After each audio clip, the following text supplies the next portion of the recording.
আপনি কি অল্পতেই হাঁপিয়ে ওঠেন? দুপা সিঁড়ি দিয়ে উঠলেই আপনার মাথা ঘুরিয়ে যায়? সারাদিন কেমন একটা ক্লান্তি ক্লান্তি ভাব আর উদাসীনতা? এই প্রশ্নগুলির উত্তর যদি আপনার হ্যাঁ হয়, তাহলে কিন্তু আপনার শরীরে একটা জরুরি কম্পোনেন্ট হিমোগ্লোবিন সেটা কিন্তু কম থাকতে পারে। হিমোগ্লোবিন কম মানে আপনার শরীরে অক্সিজেন ক্যারি করার ক্ষমতা কমে যাচ্ছে। এটা কিন্তু খুব একটা কমন সমস্যা, বিশেষ করে মহিলাদের মধ্যে। Hello friends, welcome to Bongtevia. আমি সুমন, আপনার হেলদি থাকার জার্নির ফার্মাসিস্ট ফ্রেন্ড। আজকের এই ভিডিওতে আমরা হিমোগ্লোবিন বাড়ানোর 5টি ন্যাচারাল এবং খুবই সহজ উপায় জানবো।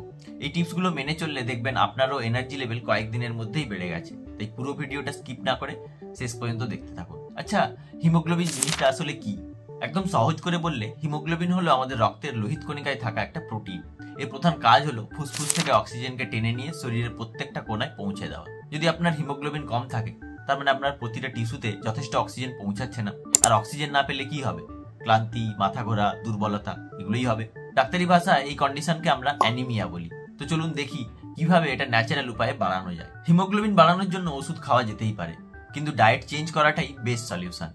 Number 1, iron. হিমোগ্লোবিনের প্রধান উপাদানই হলো আয়রন।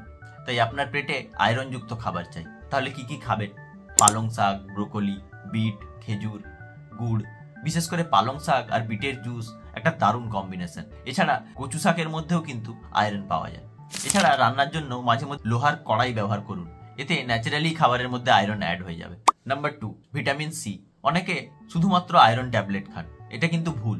শরীর একা একা আয়রনকে অ্যাবজর্ব করতে পারে না, এর জন্য একটা তার বন্ধুর দরকার, সেটা হলো ভিটামিন সি। তাহলে কি কি খাবেন? কমলা লেবু, পাতি লেবু, পেঁপে, পেয়ারা, ক্যাপসিকাম, টমেটো, এসবের মধ্যে প্রচুর পরিমাণে ভিটামিন সি পাওয়া যায়। এছাড়া আমলকির মধ্যে প্রচুর পরিমাণে ভিটামিন সি পাওয়া যায়। তাই জন্য আয়রনযুক্ত খাবার পরেই, যেমন ডাল, পালং শাক, এগুলো খাওয়ার পরেই এক গ্লাস লেবুর জল বা একটা কমলা লেবু খেয়ে নিন। এতে আপনার আয়রন অ্যাবজর্পশন অনেক বেড়ে যাবে।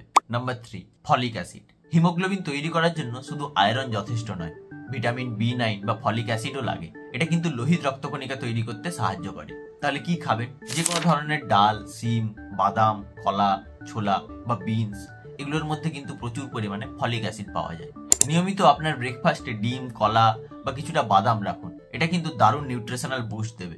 নাম্বার 4, আমাদের সিম্পল একটা ভুলের জন্য আমাদের আয়রন অ্যাবজর্পশন কিন্তু স্লো ডাউন হয়ে যায়। তাই আমাদের সেই ধরনের খাবার এড়িয়ে চলতে হবে যেগুলো আমাদের আয়রন অ্যাবজর্পশনকে স্লো করে দেয়। তাহলে কি কি খাবার এড়িয়ে চলতে হবে?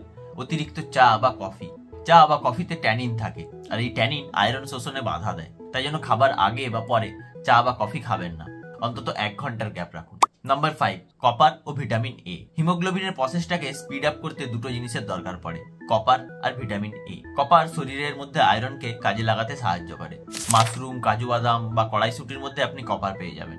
এবং ভিটামিন এ, এটা আয়রনকে স্টোর করতে সাহায্য করে। ভিটামিন এ আপনি পাবেন গাজর বা রাঙালু বা পাকা পেঁপেতে প্রচুর পরিমাণে ভিটামিন এ আছে। বন্ধুরা, হিমোগ্লোবিন কিন্তু রাতারাতি বাড়ানো সম্ভব নয়। আপনাকে কনসিস্টেন্টলি এই খাবারগুলো খেতে হবে। বিশেষ করে আপনার পিরিয়ডসের সময় যদি হেভি ব্লিডিং হয়, তাহলে অবশ্যই এগুলো আরো মন দিয়ে খেতে হবে। যদি আপনার দুর্বলতা খুব বেশি হয় বা কোনো কিছুতেই যদি কোনো কিছু কাজ না করে, তাহলে অবশ্যই আপনার ডাক্তার বা নিউট্রিশনিস্টের সঙ্গে কথা বলুন। তারা হয়তো দরকার পড়লে আপনাকে আয়রন সাপ্লিমেন্টও দেবে। ভিডিওটা যদি আপনার হেল্পফুল বলে মনে হয়, তাহলে প্লিজ একটা লাইক এবং আপনার বন্ধুদের সঙ্গে শেয়ার করুন। তাহলে দেখা হচ্ছে নেক্সট ভিডিওতে। ততক্ষণ সুস্থ থাকুন এবং নিজের খেয়াল রাখুন।